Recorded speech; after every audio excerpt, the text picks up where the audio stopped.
তোমার দলের চাকা উপরে আছে বলে যারা মানুষের উপরে জুলুম করছো, আলেমদেরকে ধরতেছো, মুসল্লিদেরকে ধরে ধরে জেলে ঢুকাচ্ছ, সময় আসবে এমন ইন্দুরের গর্ত অপমানা ফেলবার জন্য।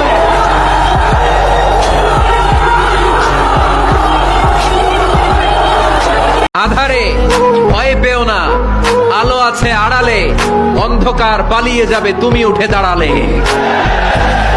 নিজেকে দাঁড়াতে হবে, নিজের সাথে নিজের শক্ত বোঝাপড়া করতে হবে।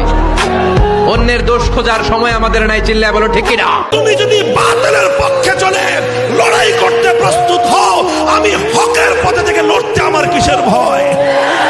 তুমি যদি বাতিলের পক্ষ হয়ে লড়াই করার জন্য ময়দানে নামতে পারো, আমি হকের জন্য শুধু ময়দানে নয়, রক্ত দেওয়ার জন্য প্রস্তুত আছি।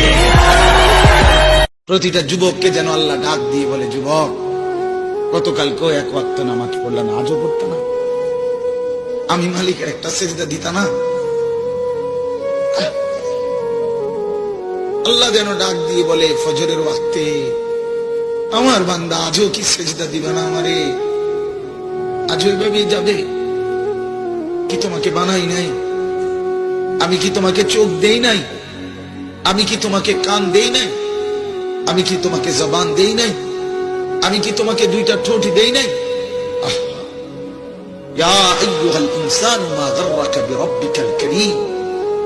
আল্লাহ বলে, আমার বান্দা, কে তোমাকে আমার মতো দয়ালু মনিব থেকে ভুল পথে নিয়ে গেল?